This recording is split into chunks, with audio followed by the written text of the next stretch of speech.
this, let's continue with our explanation. When heated in air, coal burns and produces mainly carbon dioxide gas. So when you heat the coal, okay, when you burn the coal, because coal contains carbon, so carbon will react with oxygen. All of you know oxygen is very important for burning. Now coal contains carbon, it will react with the oxygen of the atmosphere, and what it is going to form? It is going to form carbon dioxide gas.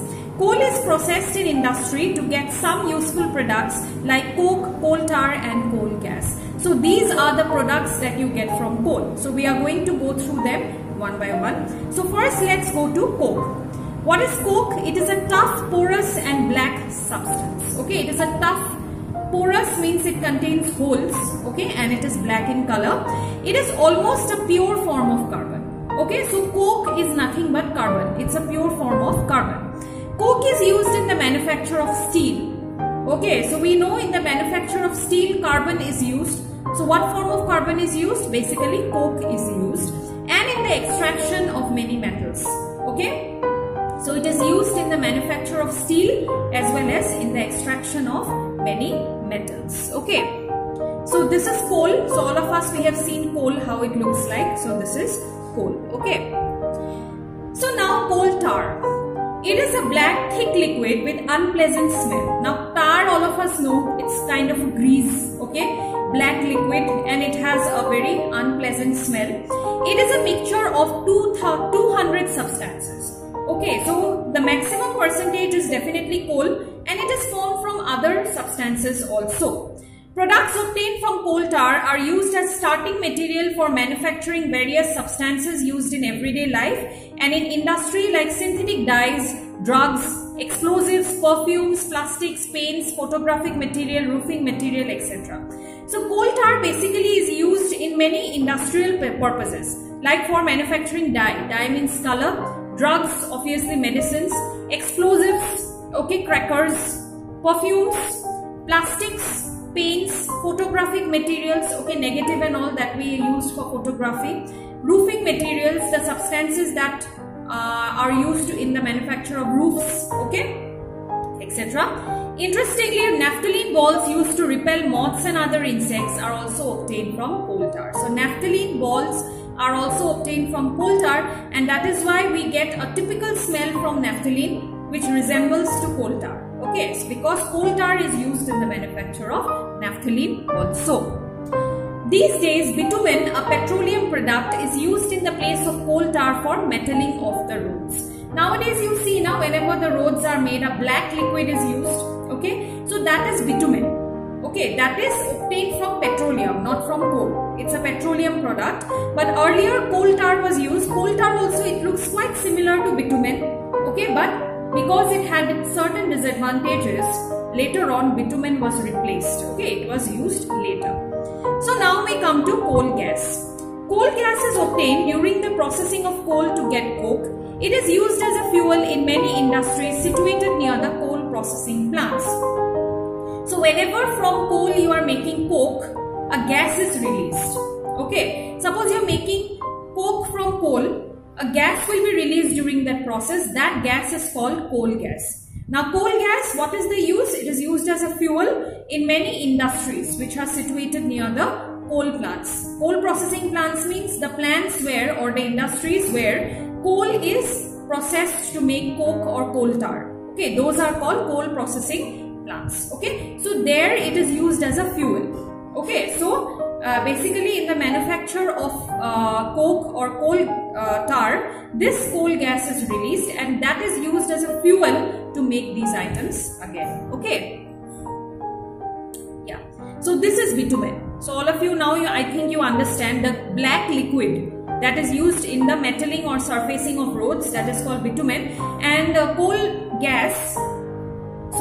tar, that is quite similar to bitumen in looks. Okay, coal tar is also black in color, like this only, black liquid, but coal tar is a product of coal and bitumen is a product of petroleum. Okay, but nowadays bitumen is used because it is more convenient to use than coal tar. So now we come to petroleum. You know that petrol is used as a fuel in light automobiles like motorcycles, scooters and cars, heavy motor vehicles like trucks and tractors run on diesel, because the mileage of petrol is much less than diesel. Okay, so that is why in light vehicles, basically in cars, okay, motorcycles, scooters, petrol is used, but in heavy vehicles where you need a big mileage like in trucks or buses, we use diesel. Petrol and diesel are obtained from a natural resource called petroleum. Now petroleum you get from fossils. Okay, petroleum is a fossil fuel that you get from the deposits of plants and animals. Okay, dead plants and animals. Now from petroleum you get petrol and diesel. Okay, both you get from petroleum. These are petroleum products. Do you know how petroleum is formed? So petroleum was formed from organisms living in the sea. Okay, so basically these are also a form of fossil fuel only, but it was made from the organisms that lived in the sea. As these organisms died, their bodies settled at the bottom of the sea and got covered with layers of sand and clay. So when the organisms died, what will happen? Slowly their bodies will get settled. Okay, so as the bodies got settled and as these organisms got accumulated over the years, okay, these bodies got covered with layer of sand and clay, because we know that sand and clay, we basically those are sediments that we get from the sea, isn't it? Those are sediments. So those sediments got covered, the sediments covered those dead organisms under the sea.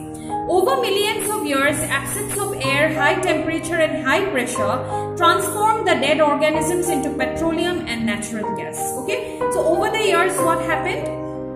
When the organisms got decomposed under the sea, then there was high pressure, because those the sediments, they actually applied pressure on the organisms. There was no air, it was an anaerobic environment, and there was high pressure. Okay, so high pressure, high temperature and anaerobic environment converted these dead organisms into petroleum and natural gas. So petroleum and natural gas basically we get from the sea, and coal basically we get in the land. Okay, so both are fossils because they are formed from dead plants and animals. So both are forms of fossils, but one is little different from the two, because one we get from the land and the others we get from the surface, bottom of the sea. So the world's first oil well was drilled in Pennsylvania, USA in 1859. So in the 18th century, in 1859, the first oil well was drilled, where it was drilled in Pennsylvania, USA.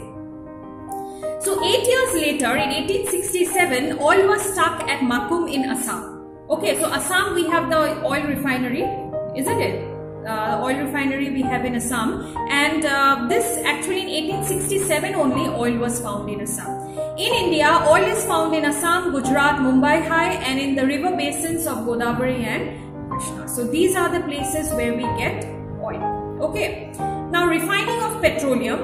Petroleum is a dark oily liquid. It is a dark liquid, it is definitely oily. So it has an unpleasant odor, very unpleasant. You can't even smell it. Okay, it's very strong and unpleasant. It is a mixture of various constituents like petroleum gas, petrol, diesel, lubricating oil, paraffin wax, etc. So these are the constituents of petroleum. Okay, so you have petroleum gas inside petroleum, you get petrol from petroleum, diesel you get from petroleum, lubricating oil, that means the oil that you used in the machines. Okay, whenever their parts get jammed, we use an oil to free their parts, that is called lubricating oil. Paraffin wax is white in color, you use it for cosmetics, for medicines. Okay, so it has a very good use. Then creams and all. Okay, there also you use paraffin wax. It is used in cosmetics also, in medicines also. So the constituents or fractions of petroleum is known as refining. So what is refining? Refining means when you just separate out these constituents. That means you are separating petrol from petroleum, you are separating diesel, you are separating the lubricating oil or paraffin wax. Okay, that is called petroleum refining. It is carried out in a petroleum refinery. Okay, it is carried out in refineries where petroleum is processed. Okay, to make these extract these different products, isn't it? Paraffin wax you get separated. Vaseline is also a petroleum product. That is why it is written petroleum jelly. It is used in cosmetics, isn't it? So Vaseline you separate out. You get paraffin wax, you get oil, you get petrol, you get diesel. So these things are separated out in petroleum refineries, and this process of separating out the different constituents of petroleum is called petroleum refining. So that's all for today. So we'll continue with the explanation in the next class. Thank you.